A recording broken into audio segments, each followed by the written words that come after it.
That's how we own it. What's up, family? I'm Tamika D. Mallory. And it's your boy, Mysonne, the General. And we are your hosts of Street Politicians, the place where the streets and politics meet. What's good, everybody? What's good, family? Street Politicians is hot.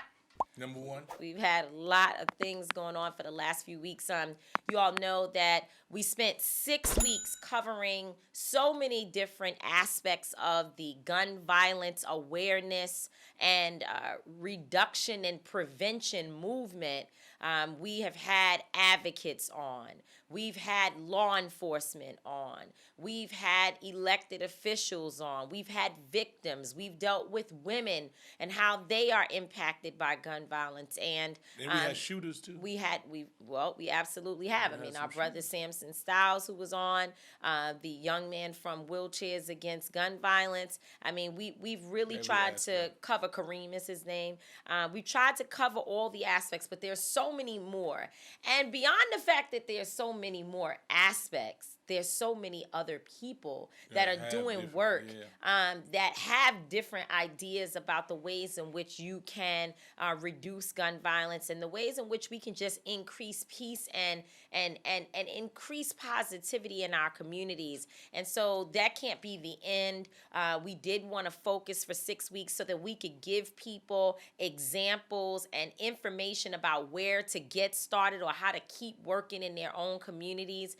We've been doing this work for some time. It does not always get the attention that it deserves. If we post a video or post a show, we may get several thousand people, which thankfully at least, thousands of you pay attention to our show and watch the videos. But when we post something about the hottest trending topic, we have thousands upon thousands of folks who tune in. That's just the reality, unfortunately, of people being attracted to, sometimes mess, other times just things that, make you feel light, you, things that's trending. And so, but I think it is important that regardless of how many likes and shares we get, that we still do what we know is necessary. And there's somebody out there who's able to go back and follow the 6-week series and the 6 episodes and really sort of write down different ideas that they may have found and heard that will help them to enhance the work that they're doing in their community. Definitely, man.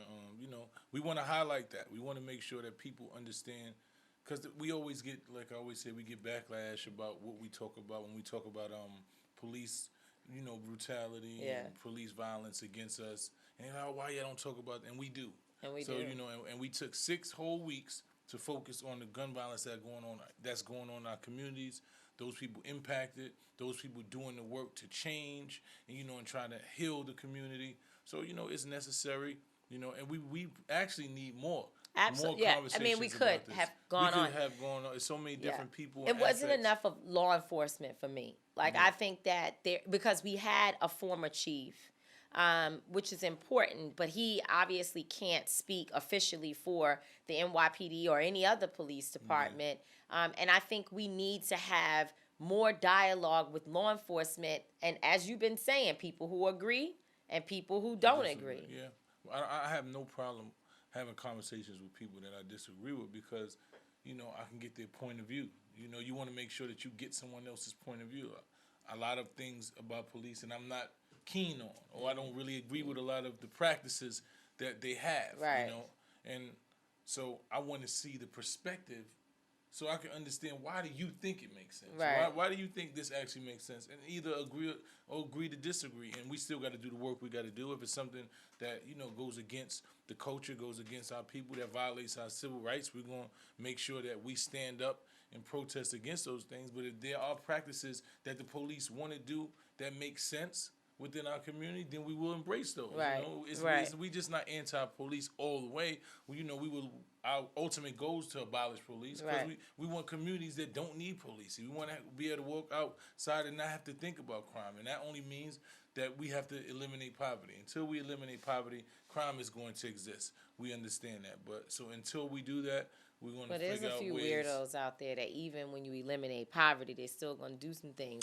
Yeah. And that's the part that I'm now, because I think we have through the research and work that we've done and the study that we've been engaged in alongside so many other advocates, we pretty much know what the community needs and how to eliminate policing and strengthen community public safety. We have that. We could talk about that all day and night.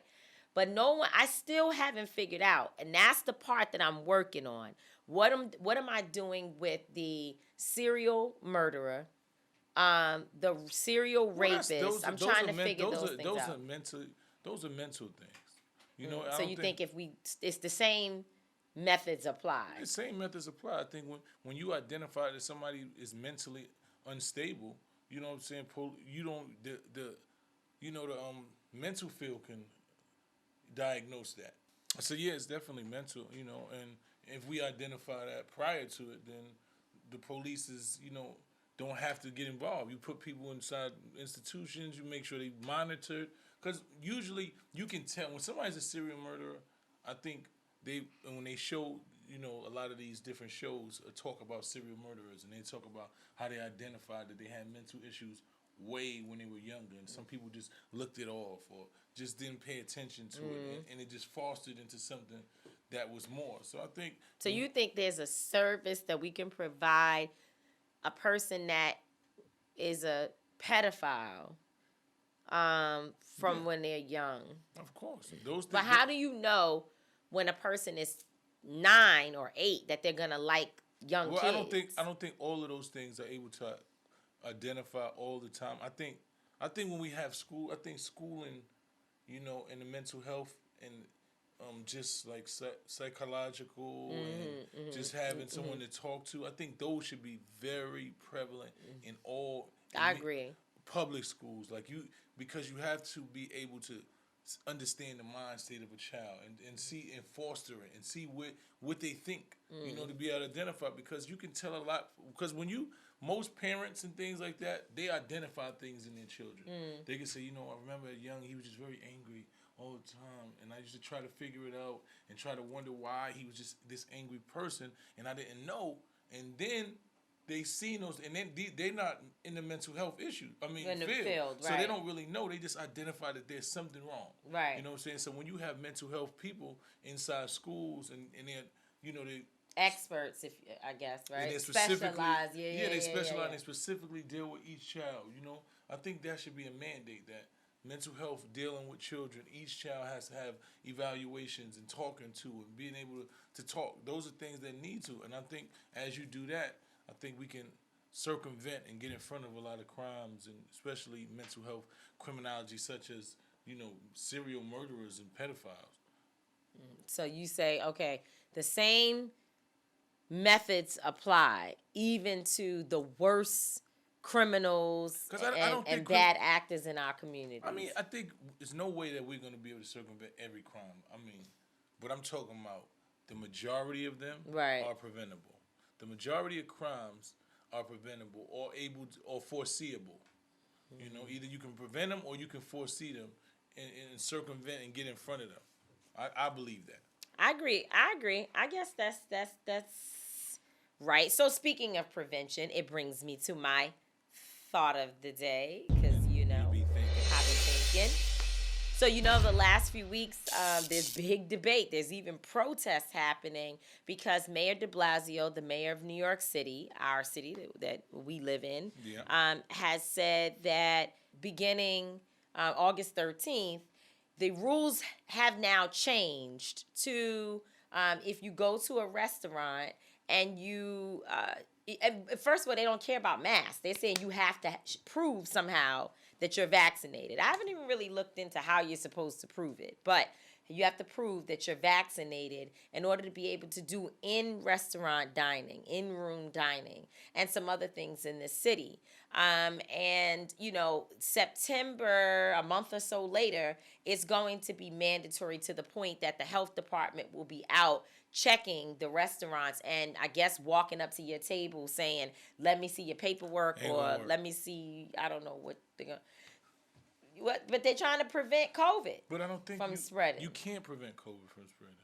They've already this is why these things just don't make sense. Well, you can reduce it. No, reduce yes. how? Okay, you can reduce it, but I don't think just well. First of all, masks definitely have reduced the spread of absolutely because we know it from our own homes. We know it from our own homes. Absolutely. When I know. You know from my own life and from others around me that even people who are caring for a person who has COVID, right? Even folks in the medical field, they wear their masks. And by the way, masks are not a new phenomenon. The way that we are wearing masks now is probably not healthy. I agree. It's not healthy for you. But masks, they're not new. Medical professionals have been using masks to prevent the spread of viruses and other things forever. And so we know that when doctors and nurses were coming into contact with COVID patients, before they figured it out, they were getting sick like crazy because they didn't know. And then when they realized, oh shoot, I have to wear my mask and I might need the the blue one and then something else to cover it and not just the fancy ones, then you started to see a reduction in the amount of healthcare professionals who, again, your doctor's doing I don't know, maybe I'm just making up something. The doctor may have come in on a GYN appointment and usually they don't wear their mask until they actually start to examine you, but they'll come in the room and they talk to you. They want to sit down, have a good conversation. How you doing? This and that. It's good to see you. Da, da, da. And maybe shake your hand because that was a thing. Doctors used to shake your hand. And then the next thing you know, you touch your face, you rub your eye, and that's how you're spreading things. But once we knew about social distancing, wash your hands, wear your mask, it began to reduce the amount of people in the healthcare profession and in other places that were getting COVID. Now, does that mean that it's going to totally stop it? Absolutely not. But I know that your chances of transmitting COVID to another person or any virus, when you have washed your hands and you have something that's protecting you and that person, it's just common sense that the virus is not going to jump through the mask. That's just not realistic. Well, I'm not saying they jump through the mask. Most of these masks don't prevent everything from going through anyway. So if you talking to the mask and it's coming out the side anyway. Yeah, but that's why they tell you wear your mask properly. Even if you look at the average person with a mask, when you talk, there's places that the air can go through. That's why you can still wear the mask. Right. It don't go out 100%, but you still have air pockets within the mask. It doesn't. But you realize that anything. You can catch. I didn't say it completely. I never used the word completely. I said reduces. So that's like you can catch something when you have on a condom. Mm-hmm. But the chances of it being transmitted is less. So if it was 100% or 95% without the condom, and you put the condom on, you might be down to 30, 40% or even less than that. So I'm saying that there is a reduction based upon masks. But I'm saying in this situation, they're not even asking people to wear masks, right? So, and I don't even know if I ever said my thought of the day, but we're into it, so it's cool. But they're not even asking people, they're not even talking about wearing masks. They're saying you have to be vaccinated. But the problem is that we know you can still catch COVID if you're vaccinated. So I am so very confused as to what we're doing. And people's constitutional or civil rights or some shit is being violated by telling folks they can't go sit in a restaurant because they don't. Because I'm sorry. I know this is my thought of the day, just so you know. I want to know. I'm trying to understand why we've gotten so comfortable asking people about their little HIPAA stuff, right? Because there was supposed to be HIPAA laws that prevent you from being able to ask another person. It's like asking me, "Are you on birth control?" Like, I don't know if I have to answer that question, especially if you and I are not engaged in something that, like, you know what I'm saying? Like, and I think that's why it's not. The mandates, I think these are threats, right? And they keep saying them, and I don't think they constitutionally can stand up. It's like, concerts have been saying, "Oh, you have to have this and you have to have that," and a lot of people I know ain't going there showing nothing. They're having their tickets. They're asking you a question, or they're putting out broadly that you need to have these things so that you think, well, let me go get it, and that's it's a trick. It's really like a trick because they're not really. I can't see you walking to the restaurant and asking you for a vaccine card. But they going to they're going to. I haven't seen yet where that's happened. Well, not yet because New York is going to be the first city that it's ever happened in.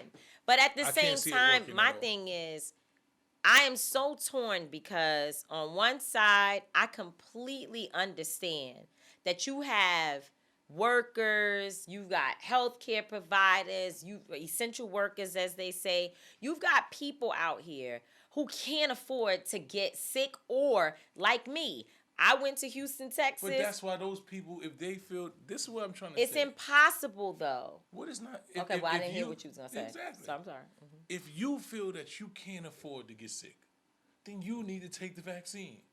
You can't tell somebody else who don't feel like they can't afford. If I feel like my immune system is way stronger than everybody else's, I probably get sick once every 5 years with a cold for 2 days. And you gonna tell me that I'm just saying. I've known you for longer. I'm just saying. Okay, you probably seen, but for the most part, I don't really get sick. Like, and if I do get sick, my immune system fights it off. So you telling me that because you feel like you're susceptible, that I need to take a vaccine? No, you need to take the vaccine. Well, but every time we have this conversation, we always go back to, and I'm charging our entire team with us finding professionals that can talk with us about this topic. But because I don't think again, it's really professional. No, we do need professionals. Certain things is common sense. No, but we still need professionals because even what we may think is common sense, it's like, you go to the doctor's office and you say, well, common sense to me. My mom said to me the other day, I told her, I said, something's going on with my eye. I really don't know what to do. It's going through changes. And she said, well, my eye was going through the same thing. And she started saying, I just put a warm compress on it. But when I read what the medical professionals said, they are saying basically the warm compress is the worst thing that you can do. But from her perspective, her common sense tells her, put the warm compress on it because this is what she's used to using. So just think about this. Mm-hmm.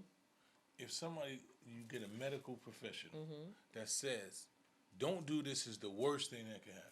Mm-hmm. And you do it and it works for you. It didn't work. It didn't work. No, I'm just trying to say. But I'm just trying to tell you that that's the issue. But what I'm trying to tell you, if she said, listen, it didn't work for you, right? No, it did not work for her. Okay, so then she was giving you advice that didn't work. Didn't even make sense to give you the advice. But that's not the point. Because this is the issue. Okay. The issue is it's like she's been putting a Band-Aid on it and it's getting her from day to day, but it's not solving the problem. Okay. And so when I went and read up on it, it's not that the warm compress doesn't make her feel better in the moment.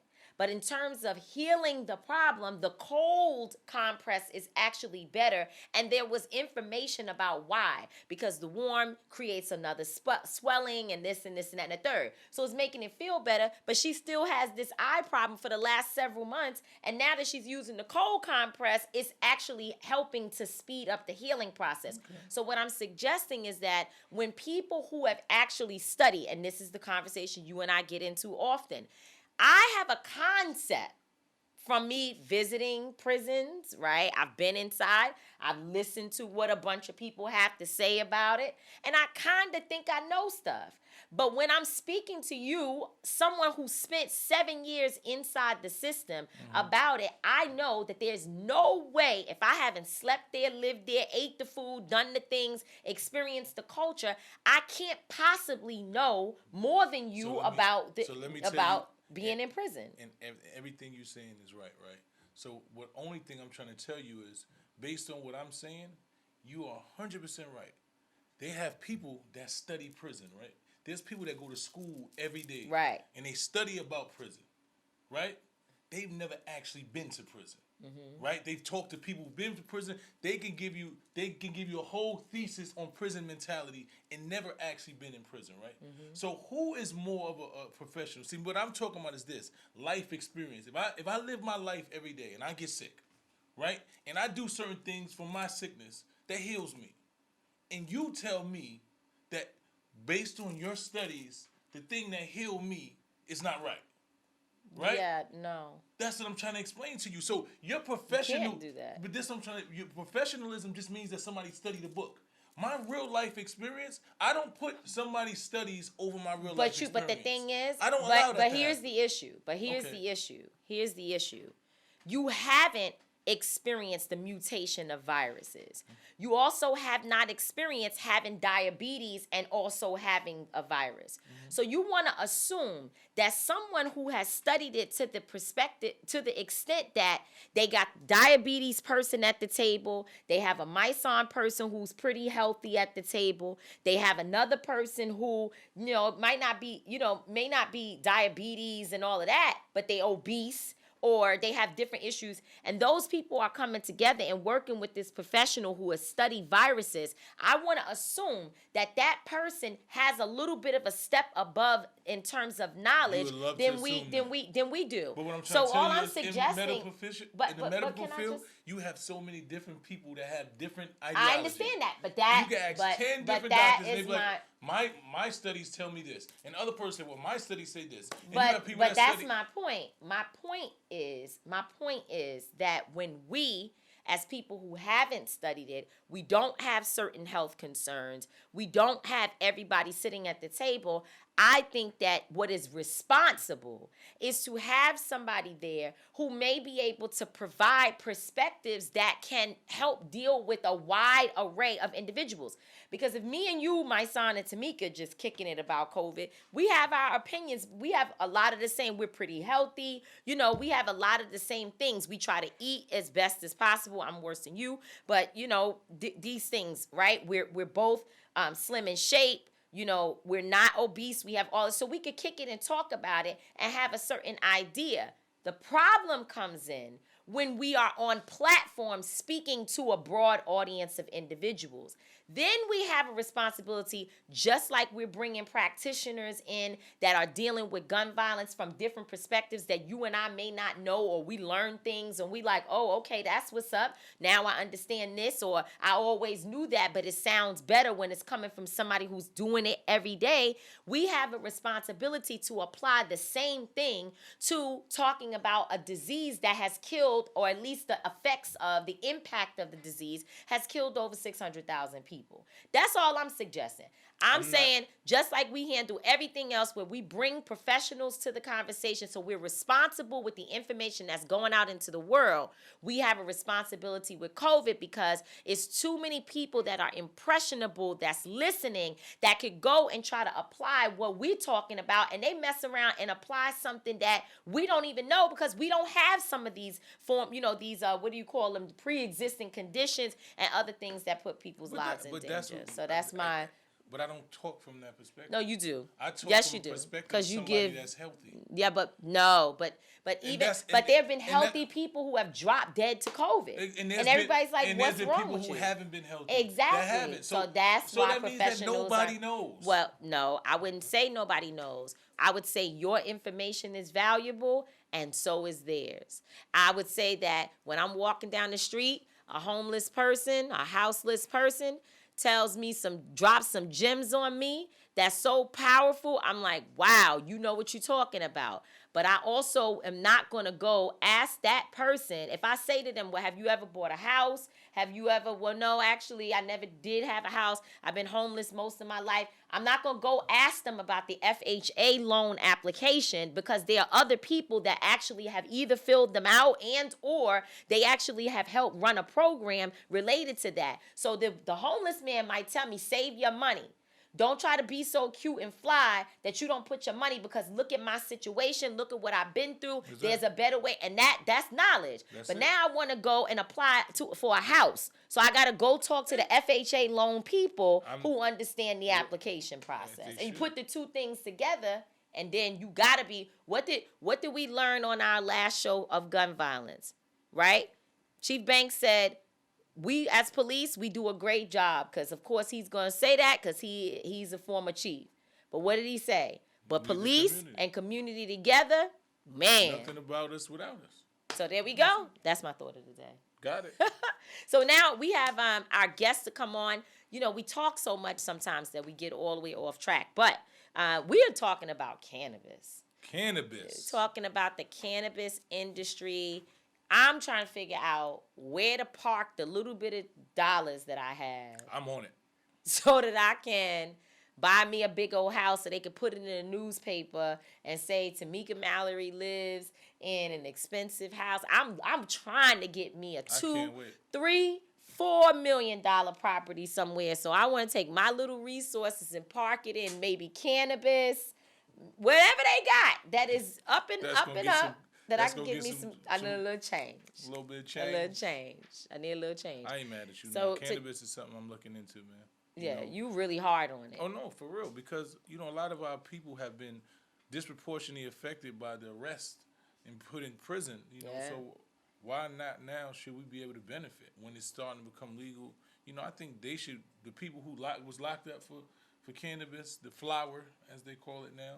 The flower? What is that? The flower. What is the flower? That's what the weed is. Weed is a flower. So what? When did that that's start? The connotation that they want, because now it's medical and they want to take the stigma of the legalism of it. The flower. I've been studying the flower. Get the hell out of here, man. It's been weed. Yeah. The weeds. And that's the criminal connotation. Those are names. So they have changed the language. The people who are really in the cannabis. I tell you, white people something. Yeah, because I'm talking to a guy. Like, I'm really meeting. Talking to a white man? A man, yes. You mean with a white man, yes. Bryce? No, it's not a white man. He's actually a Latino. And we've been working on something right now that's going to be big, hopefully. Does he work with white people? Of course he does. Because, our manager because the white people got money. Unfortunately, us black and brown people, we don't have all of the financial resources. We do have it. We just don't use it the right way. Listen, if we only represent 2% of the wealth. But we have $1.5 trillion that we spend a year. So think about how many. I'm going to go straight to the store today since I'm already downtown and go around yonder, pick me up a pair of shoes. Think about how many trillions of dollars everybody else That's got. true. That's true. If we got that, right? And but black people have always taken this much. Yeah, but all the time. So my thing is this: if we could take this much and do that, why not take this much? You understand what I'm saying? I'm tired of always starting at the bottom. Right. Like, we ain't always got to start at the bottom, man. Right. All right. We on the back of the bus. So we have our first guest. That's coming up in this episode.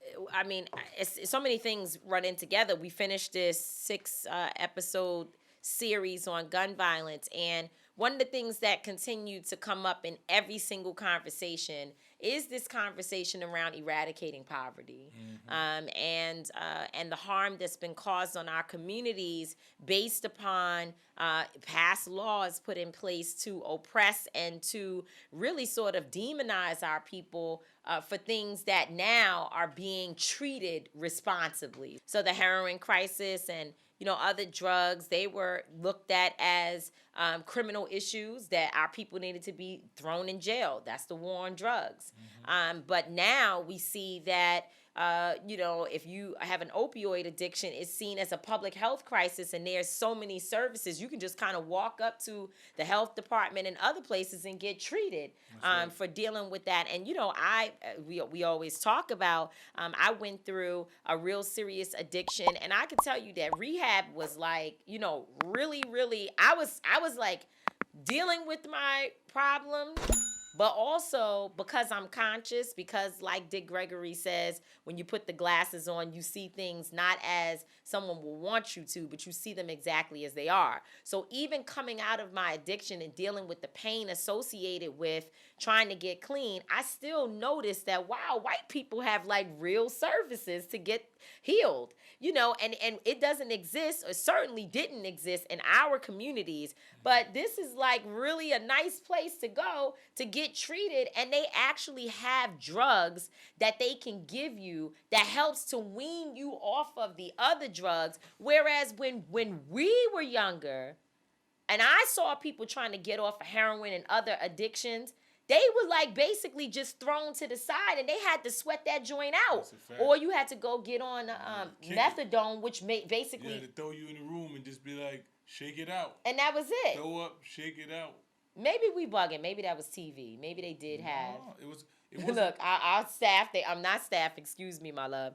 Our production crew, they like, no, it was go in the room. That's it. You had to figure that thing out. Yeah. So our next guest can help us talk about this and kind of just go through, what we're seeing happen. And I like to call her a change maker. She's sort of like a change maker and an expert on this area of cannabis, and particularly looking at the African American and Latino communities and our benefit and or not enough benefit from what we see happening with the cannabis industry. Her name is Jeanette Horton, and she is a co-founder of the Nuleaf Project, which is an organization that was established to address communities harmed by the war on drugs and to help build wealth through the cannabis industry. Thank you so much, Jeanette, for joining us today. Thank you for having me. Thank you for having us. So give us a little synopsis of exactly what it is that you do. Exactly. Great. So, what we spend our time on is really bringing that mission to life of building generational wealth for the Black and Brown communities most harmed by the war on drugs via the legal cannabis industry. And that means we have spent a lot of time funding BIPOC owned, primarily Black owned cannabis businesses, because there is a big gap. There's a wealth gap. It's what we started with.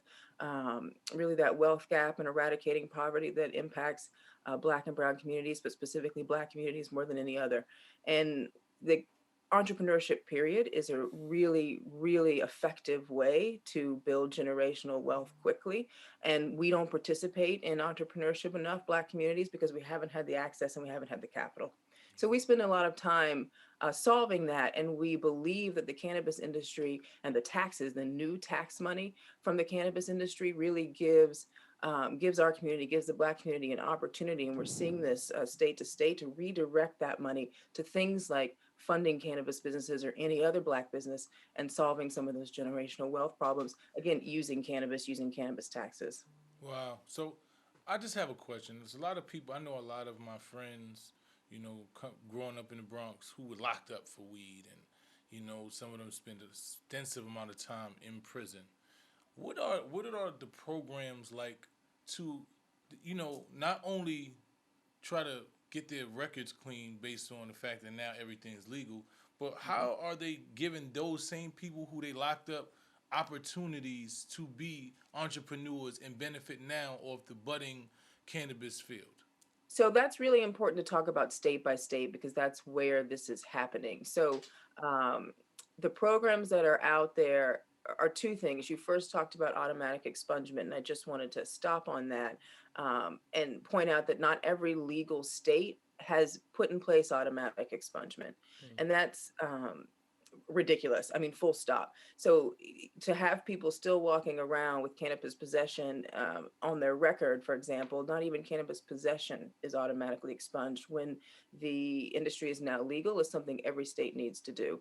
And then the second thing are the kind of programs that Nuleaf Project is. So the city of Portland, and this is where we really got our start. The city of Portland voters said that when they enacted taxes on cannabis at the register, so retail sales and cannabis taxes, that they wanted a portion of that to go to rebuilding the communities most harmed by the war on drugs. And New York just recently passed cannabis recreational legislation and said the same. 50% of taxes needed to go to reparative justice. And that's important for states to do that. And for our community as a whole, states accountable to that. We're really making the change by telling states that either they can't legalize or they can't, they really need to get accountable to their values if they're going to stay legal, to have those programs that invest those taxes. And then what Nuleaf Project does is we work directly with people, with folks who have cannabis charges on their record. Many of our business owners do, and with folks who are still imprisoned. I'm actually talking to a mother coming up this week whose son is still in prison, and how we can, help him get started now. And then de-incarceration would be the last thing I'd say. Folks should not be in prison if it's a cannabis possession charge that got them there, or if it's even a distribution charge that for now we no longer consider that illegal. It's really time for us to hold these states accountable that make a lot of money off this plan. So the investments that you're making in and funding that you're giving to people, is it that they've already started and you're just trying to help them along, or are you or can I come to you and say this is what I want to do, and for you to help show me the steps of how to get involved? Yeah, absolutely. We work with both businesses who have already started and businesses who are really just people saying, I'd like to be in this industry. What should I do? Do you need money in your hand? Like, would I need money in my? I'm serious about this, so I'm asking very specific questions. Do I need money in my hand to come to Nuleaf Project and say, okay, I have 25,000, 50,000, 100,000, which I'd love for you to tell me what is a good amount of money to have, and to say I'm ready, to start, and also would I need, to have like the best credit or no criminal background? Like, what would be some of the other things that I would have to have in a package that you would look at and say, this is someone I can fund because I can see that you will ultimately be successful in the field? Great question. So you don't have to have money. You don't have to have good credit. We absolutely love to talk to people who have a cannabis charge on their record. Um, you don't need to come with anything because that's what starts to create those barriers. If I need you to come with good credit, then we start to not be able to fund black businesses, black owned Mm-hmm. businesses. So yeah, no, we don't. We fund based on what we call character. We give character-based grants. Are you an entrepreneur who's eager and excited and really passionate and doing the work? Cannabis is hard. There's a lot of research you'll end up doing on your own, and but that's true for any industry. But cannabis is a particularly hard place to start a business. It does take a lot of capital to start one. Yeah, I was just telling her that I was in conversation with somebody, really focusing on it, and they was just talking about the numbers and what it takes to start it, and then but the numbers of what it actually grosses yearly is phenomenal. It is, it's just unbelievable. So I think we really need this. We need education because a lot of our people in our community don't even know it exists. A lot of these people, like, they small, like, you have really little small time just people in the hood selling weed, and they don't have any felonies, they don't have anything, and they don't know the process of actually doing it legal. And they want to do it legal. They say, hey, and they don't know about the process of doing it. They know, they've studied the strands of weed, they've created strands, they've done everything that they could do, but they just don't know how to legally transfer over to the process. So I think that's something that we definitely need to talk about. They've got the consumer research. You know what you They got the consumer Yeah, research. that's Yes. right. They do. They do. And that's authentic. And that's one of the reasons um, we love founders with the experience with the consumer and with the plant, because that's going to make you a better entrepreneur and it's going to make you faster to market with innovation. I mean, it's real.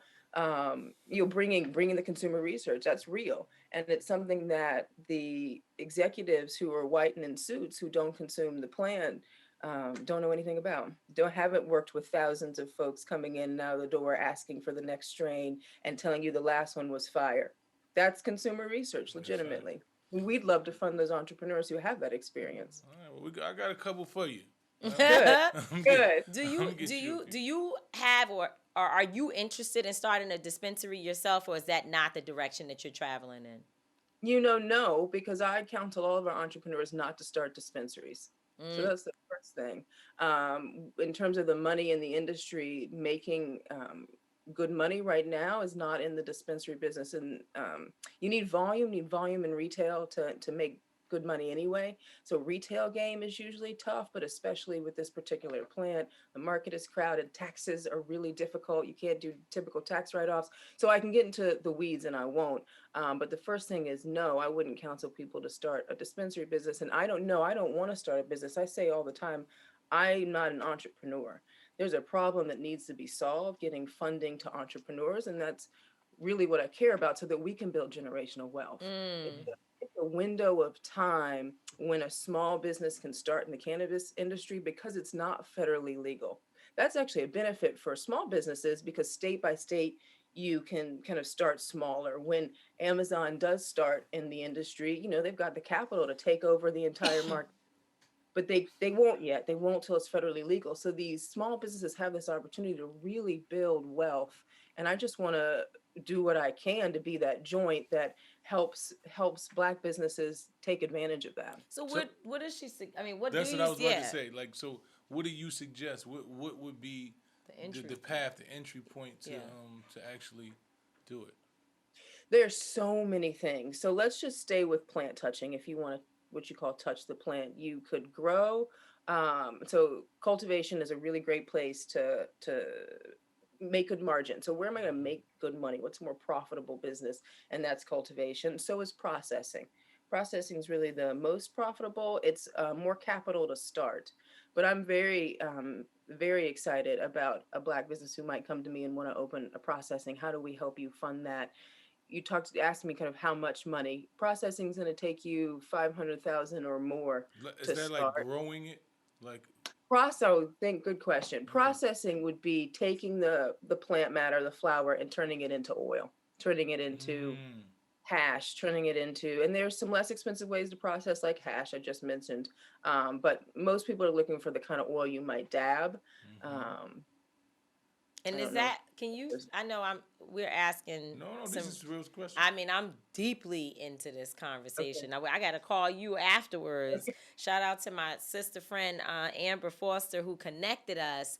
Where does this whole THC versus CPD, like, tell me about that. That's a great question. So THC is the compound in the plant that gets you quote unquote high. That's you feel the elevated feeling, you feel those euphoric effects from THC. CBD is another compound in the plant that most people find is very useful for sleep or for pain. And some people find is better for them. If THC tends to make you paranoid, Hmm. CBD will make you feel, well, usually for those same folks, makes them feel calm and helps with anxiety. So there are a lot of anecdotal evidence about how great CBD is. And I say anecdotal because we can't do clinical research on any of this yet. But hundreds of thousands of people love CBD. CBD is now federally legal.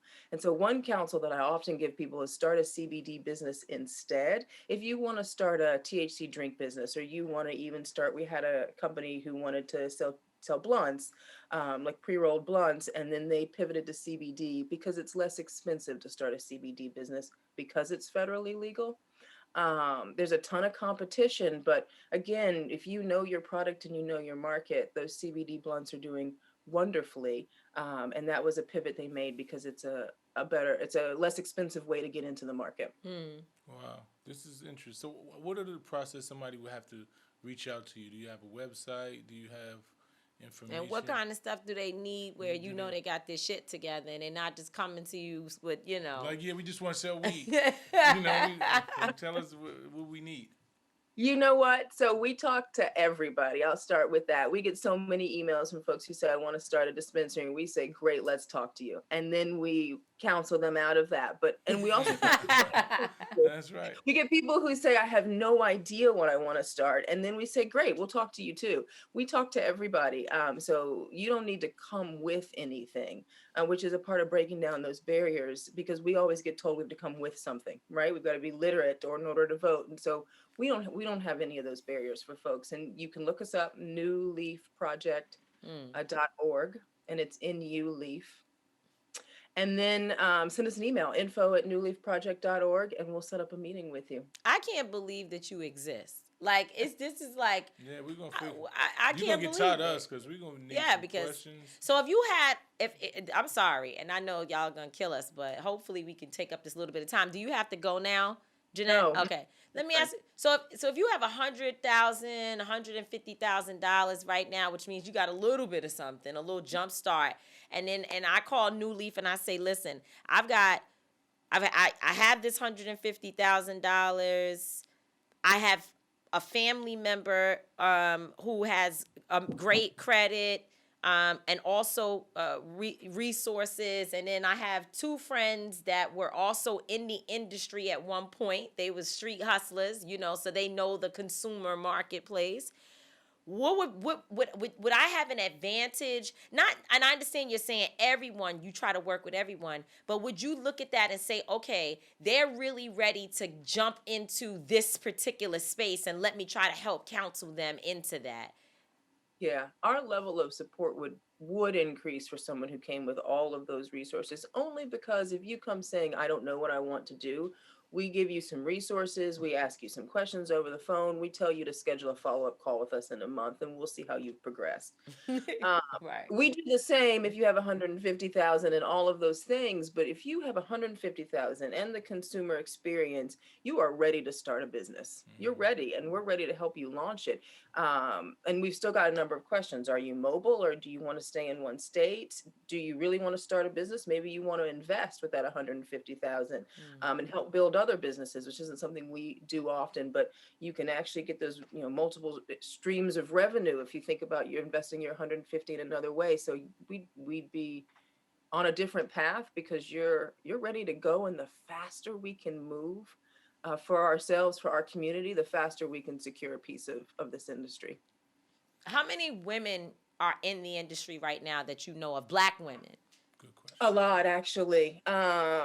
We there it's a and so a lot is didn't really come across right. I know a lot of Black women in the industry. This industry is not represented well by Black women, low numbers of Black women in the industry.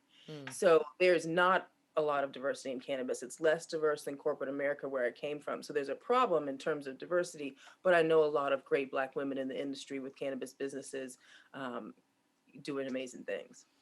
I think that feeds to the process. What I was saying to you, a lot of us just don't know, and a lot of us want to get into it. A lot of people, because if you go to the hood, most of the Black people is in there selling weed, and they not most. I mean, well, not Don't most. say most. I wouldn't say most. Jesus, please. I mean, the weed sellers are mostly Black people in the hood. I'm not saying most of the Black people are selling hood, but the people who are selling weed in the hood. So you saying that the Latino people folks don't sell weed? They do, but it's way more in my hood anyway. Black folks, it's Black people. A lot of them. Okay. You know what I'm saying? So you know you can get Raheem to get. I know Raheem. Raheem can't wait. If you come to him with an idea and say, "Listen, man, we could call the Nuleaf project." Right. No, that's amazing. Some oils. Yeah. So I know people who have machines. They making oils, all type of stuff. Oh, good. They figured it out. So that's great. Yeah, I mean that's yeah. What can people do to help you? What can people do to help Nuleaf? Can folks? Are you like a C3, C4? Like, can people donate to you so that you can help others get started? Yeah, people can definitely donate to this work. We are not a federally recognized nonprofit, so we're not a C4, C3, because the feds won't give nonprofit designation to anything that touches cannabis. So that was a new rule under the Trump administration. No surprise, really, considering that administration. But that's where we are. We're a state recognized nonprofit. But so people donate to us, and we have a lot of businesses that give to us because they believe in what we're doing. So other cannabis businesses who support this cause, larger businesses who realize that this is something they need to work on, is creating diversity in the industry. That means that, so for folks listening, what I'm hearing is you can give some money because you believe in it and walk away from it and not expect to have a tax write-off or some type of deduction from the donation that you've given, and investment, as Mysonne often says. And I think it's important. I'm definitely going to donate because I'm going to invest certainly in Nuleaf because first of all, I buy stuff every day. I eat at least 8 times a day because that's just my thing. Which it needs to not be because my stomach is not agreeing with the process for how much I eat. But I waste money, if you will, on things. But I see this, even if it's $20 a week, even if it's $100, at a time, when I see that I have a little bit of change, it's important for somebody to help our people figure out what is a way out of the conditions that we've been in.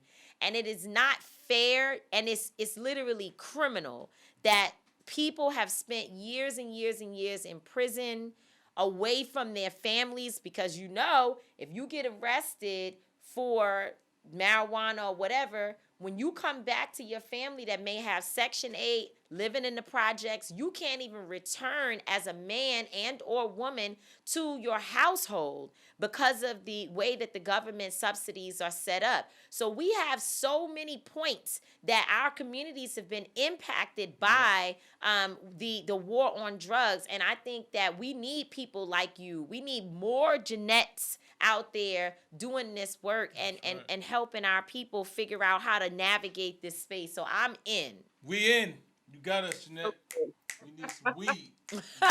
We need some weed. We need some weed money. Now, I want to sell some weed. Yeah, I will say this though about investing. We do have one company that's working with us that's helping us make our loans. And so they're actually going to give us money they get back with a little bit of interest. We do low interest loans at large sizes for companies with really slow payback terms to make them very affordable capital. But if a company is willing to work with us on a larger scale, they can get their money back. So that's just. What industry did you come from? What's your background? Because you sound like you figured out so many things, which tells me that you were doing something that gave you a way to understand business and what people need. That's true. Yeah. So I came from, worked at Coca-Cola for a long time before I got to cannabis. And before that, I did a stint at Home Depot and UPS. So I did some corporate rounds. I started working in corporate early, right out of high school with Inroads. I don't know if y'all know the Inroads program. It's an internship program that got me, someone who none of my family was in business. So this was not something, nobody went in a suit and tie job. So this was not something that I had my head wrapped around, but I spent a lot of time in corporate America, a lot of time understanding business, what people want. I don't know funding. So this is a new world I'm navigating. But I feel like if I don't navigate it for us, really understanding where we come from, then who will? You know, it's an opportunity to do something here. And I landed in this industry and it just feels like the time is now for us to take this industry and create that reparative justice, that economic justice that it's due. It's time. It's time for the reverse course on where income is going for Black communities to change. Wow, Jeanette Horton from the Nuleaf Project. Yes. It's been amazing. So enlightening. So enlightening. We need another hour and two, talk about this weed money. I love it. We need to visit. We need a meeting. Yeah. We'd love to schedule a meeting with you to discuss how we can be helpful. And we want to make sure also that all our friends are supporting you because we know we have a lot of friends that's in funding. I'm thinking about our board chair, Monique Eidlet. Do you know Monique? No. Okay, these are people, this is what she does, is Monique and her partner through Rain Capital, they fund companies and startups, Black-owned and women-owned businesses, and they have a major fund. And she's a Black woman who's our board chair. Obviously, we know Snoop Dogg. Uncle Snoop is on our board. These are individuals who are already either in the business or they have great connections. And we want to make sure that our people are supporting you and make sure that you get into places and platforms on the Breakfast Club and other places so people can know that Nuleaf exists because we need you. Yeah. Appreciate that. Thank you. Yeah, I'd love to chat more. Thank you so much. Thank you for being with us today. We're going to get us some weed money. Yes, we are. My son is Appreciate crazy. you, Queen. Thank you. All right. Take care. Peace. Bye-bye. She's good. She knows some stuff. Really good. She's going to get us this weed money, man. Dude, listen, that's what they don't want you to say. Oh, the flower. The flower. No. My God, this is the flower. That's the clinical term. That is the term, the legal term. So they take away the negative connotation that has been attached to weed. So we have the flower. We're going to get us this flower money. I'm telling you, white people something else. They just know how to flip it. But with the Nuleaf Project, we definitely going. No, really, we should be supporting them. We got to do that, man. Got to do that. Yeah. So now we're going to go into our Streets is Talking segment, in which our resident brand expert, Latoya Bond, will introduce somebody doing dope stuff, entrepreneur, owning something dope. We don't even know what it is. We're gonna be just as surprised as you are. So let's go to Latoya Bond. Let's get it. That's how we own it. Thank you, Tamika and Mice, and welcome to the Brand Market. I am Latoya Bond, your resident brand whisperer. As we all know, the legal cannabis industry is growing steadily and is now a billion-dollar industry. For years, the Black community has been criminalized, prosecuted, and jailed for the sale and use of the plant. And of course, now that it is a legal business, we are priced out and policied out of having a seat at the table. For this reason, I wanted to highlight the brand Cannabis. This woman of color founder found a way to get her foot in the door with a line of decor-inspired smoking accessories made with the contemporary woman in mind. The goal of the brand is to create smoking accessories you don't want to hide. Here's more about the brand from the founder, Tori Owens. Thank you so much, Toya, for having me. I'm Tori Owens, the CEO of Cannabis Co. Our mission is to not only destigmatize what the cannabis consumer looks like with our aesthetically pleasing, luxurious smoking accessories, but we are also here to help position other minorities as owners within an industry that has previously been known to criminalize us. Cannabis Co. is a firm believer that you do not have to minimize your enjoyment of the plant nor your belief in its health benefits for the sake of your career or social judgment. We acknowledge that consumers who indulge in the plant are equally among high-profile individuals, and we all play an essential role throughout the economy, no matter what tax bracket you may fall in. The best part about our collection is that each piece was curated with a unique intention to provide smoking accessories that you never want to hide.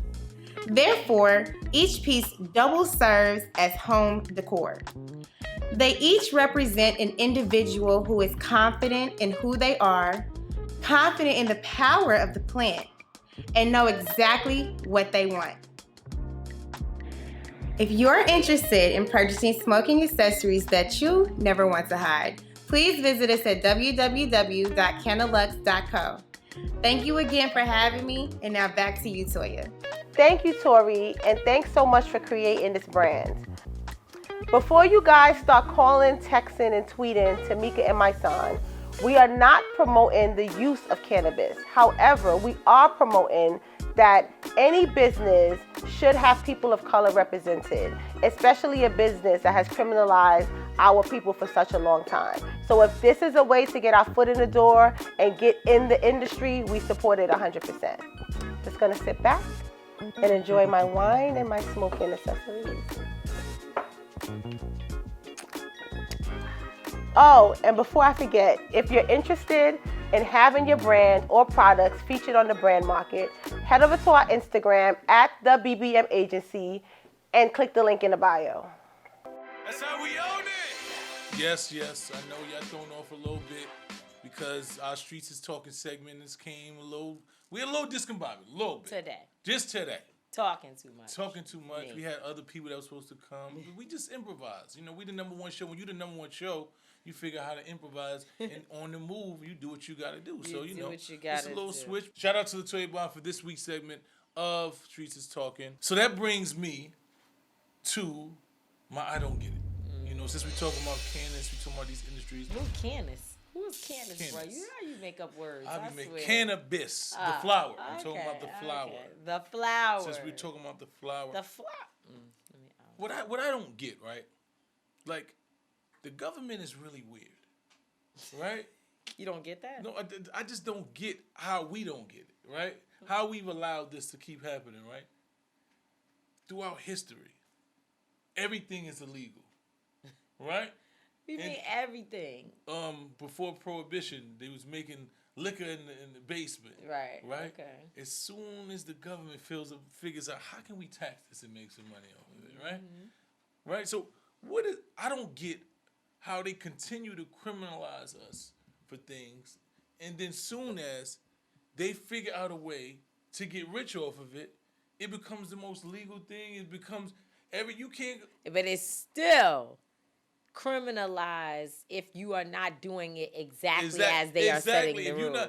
So if you trying to sell right now, if you was making liquor in your basement, they're gonna lock you up. Right. You know what I'm saying? Even though every corner, every store, Joe's, because they want to figure out how they can make some money off everything you do. That's right. Like, the reality of the situation is, nothing is illegal if they can make money off of it. And I just don't get it. I just really And that's don't get it. everything. And that is really prostitution, crazy. every industry. If you try to sell your own coochie outside and you ain't paying no taxes on it, it's illegal. It's illegal. Like if you just making money. But I don't know. Like, let me see.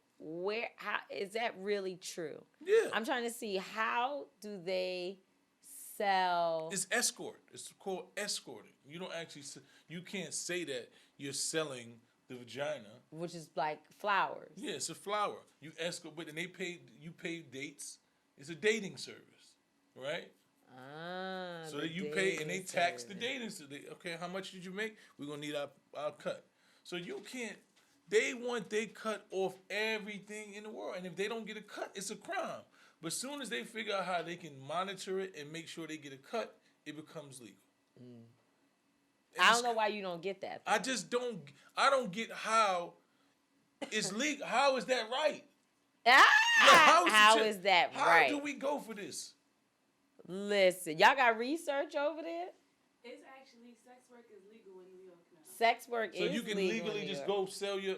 I don't know all of Yeah, but sex work is legal in some places. That's true. But I don't know exactly how it's being Oh, it's being taxed.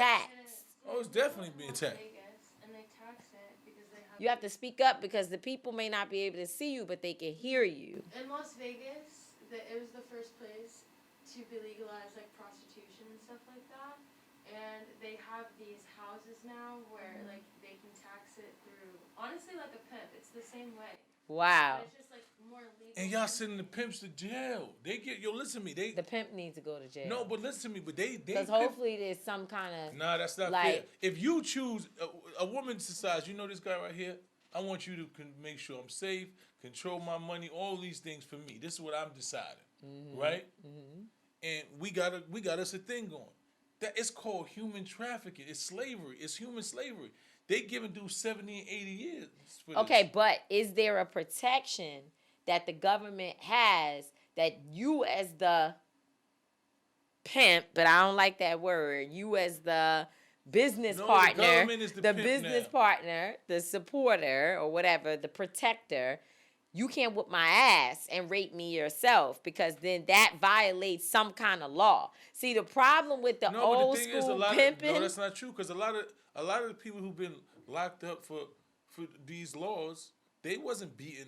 Man, no, they weren't. They got a lot. Your of people whole crew is like ding ding ding ding ding ding ding. Look. Yes, they were. No, a lot of them weren't. Man, come on, man. A lot of these women were being. These women, brutal. You see over here, we have brutalized, raped, all kinds of killed at the hands of somebody who was supposed to be the pimp. Is your position that quote unquote every pimp who was classified? Not every. No, so that's there's no absolute thing. And that's what I'm trying to tell you. And there are pimps who have never put their hands on women. I understand that, but I'm saying that I need 100 years. Yeah, but I understand there's police officers helping a woman who agreed to manage. Right. Okay. Managers. Oh man. Now we're calling managers. That's what they are. But listen. That's all a pimp is. But listen. Especially if he's not a violent pimp, it's just a manager. They don't do a lot of work though. Yes, they do. That's the problem. The job is for them to protect you. Like if you're going out there, right, and you on the strip, and you out there and you on the strip. Somebody can just take advantage of you. The pimp is supposed to make sure that nobody takes advantage of you. They don't take your money. Do you realize? Let me help you understand. Give you a place to stay. That's let me help you understand what you're saying. I'm just telling you. But let me help you understand what you're saying. Yes. My statement was that the pimp manager. He's now the manager. That's the new language. He's the manager. Yeah. He doesn't do a lot of work, and you come back and say, yes, he does. He doesn't have to screw some fat stank thing. Oh no, but he don't. He doesn't have to go out and find his client.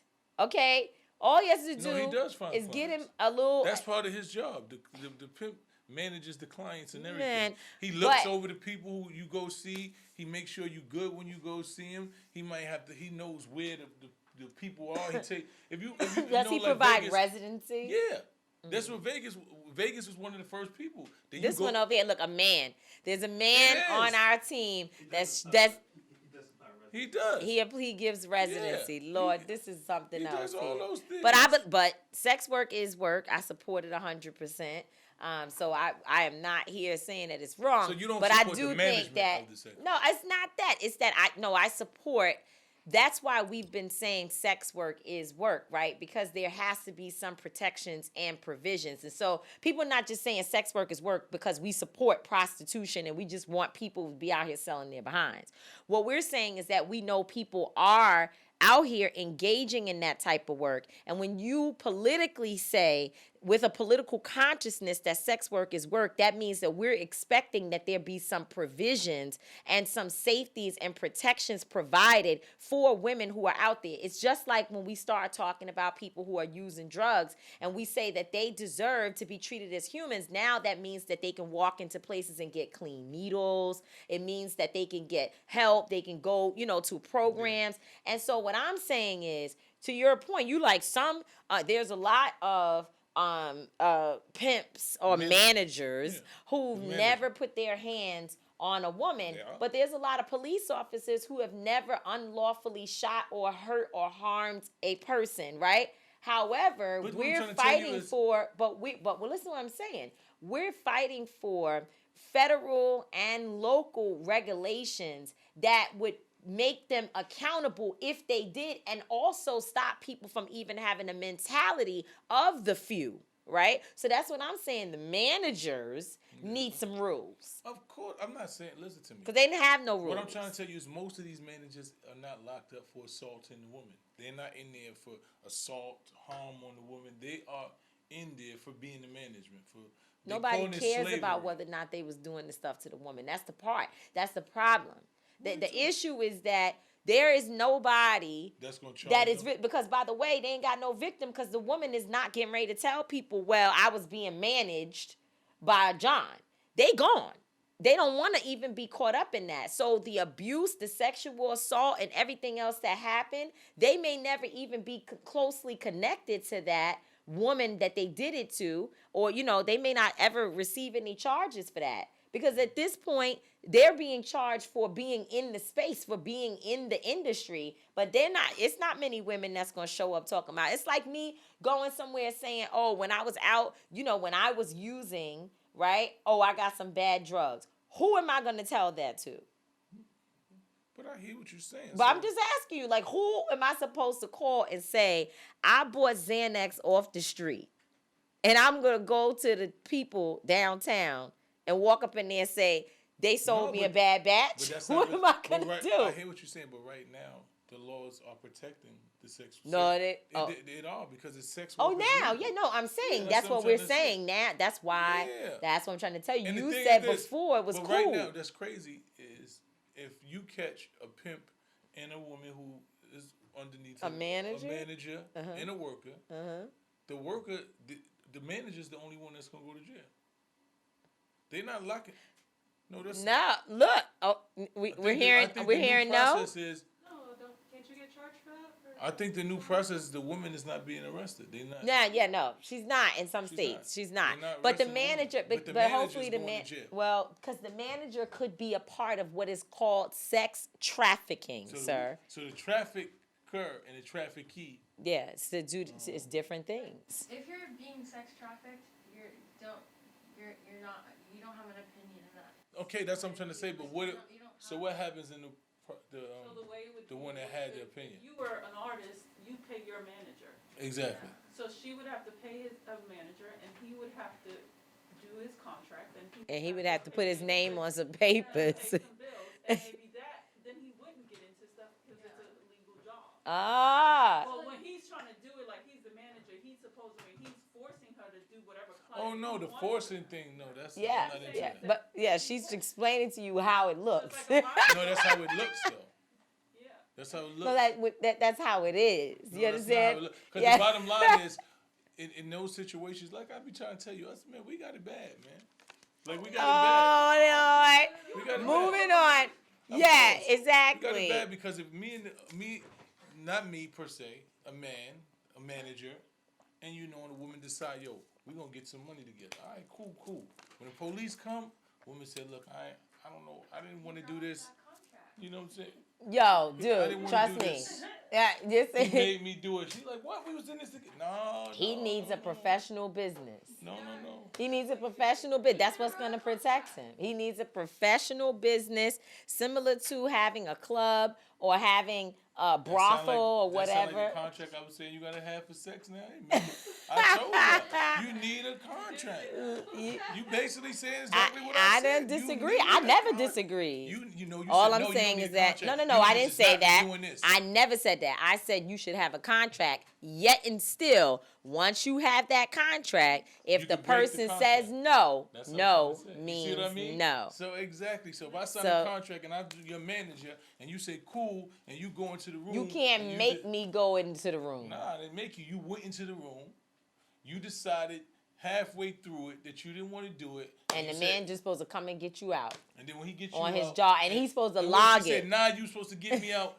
You 2 minutes, 2 seconds, it's over. I'm He's- tired. That's right. And he's everything's supposed to was have going to me. He was like, mice. what He's you supposed talking to about? have I a do it. book. Nah. He's supposed to put it You down, came in and then too he's late. supposed to call the The man authorities. grabbed me. I was harmed. It's over. Everything is over. That's not the funny. Contract. I'm saying you. No, but it's not funny. We're It's laughing about it, but on a serious note, we're saying you it think in a I'm light laughing? way. You laughing. No, we're saying it in a light way, Man, and listen. it sounds whatever. But the bottom line is that a woman's body and her ability to process and make decisions with her full mind, heart, and soul should always be respected. It should always be that no matter whether you think you're a manager or pimp or whatever they are calling it these days, as they have gone from weed to flower, they've now somehow gone from pimp to manager or whatever it is. Still in all, there is a human in the middle of the sex trafficking, the sex work field, and that human, they should have more rights, and they should also have more protections, because that person's body is actually being used and in some cases abused. So No, I agree. I definitely agree. A woman's body is completely her control, and I just think we need to pay attention, because sex trafficking is up, especially in the Bronx, amongst Black and Latino women. Yeah. So we need It to is. be real careful. it's a Watch young out what girl she that's doing. missing somewhere now that I see on Instagram. They keep posting, and she must have been like a beauty pageant or something, and she's missing in some state. A young woman, and people getting snatched off the streets is That's real. really crazy to me. Every time I think about the fact that people being just taken, Right. and just disappearing, and nobody's really talking about it. So, we gotta be very mindful of that. And the brothers need to Oh, get and the brothers definitely need some contracts. for if sure. you're a manager, if you're just a man, whatever. A man and a manager. If you got an MAN at the beginning, get you a contract, champ. To make sure. And they still can break it. So you just gotta be real careful, man. Everybody needs to be careful. Everybody That's all needs I'm to gonna be say. careful. That's a fact. And so that brings, that was the thought of the day, was pretty much about the government controlling everything. I don't get it was really about the government controlling all the aspects and how they turn illegal things into legal because they can make money off of it. Yeah. And we came into that, so but we veered back to that. So, but I still just don't get how we allowed it. Like, the government is really genius. They figure out a way to tax everything that we do. This is true. And until they can tax it, it's a crime. Wow. That's a business. That is a business. America is a business. America is the best at controlling and businessing every aspect. Businessing. You They crazy. businessing All right. every aspect of our lives. Yes. That brings us to the end of another episode of Street Politicians. We appreciate y'all. You have any topics, ideas, any feedback? You want to tell us how dope we are? You want to tell us that we the number one? We know that part, but if you want to tell us, we appreciate it. Send us some messages, DMs, all of that. Follow Street Politicians Pod on Instagram. Go to Our Woman TV if you want to watch the physical show, but on iHeart, Black Effect Network, if you want to listen to it. We appreciate you guys. We really do. We appreciate it. All good. Thank y'all for joining. I'm not going to always be right.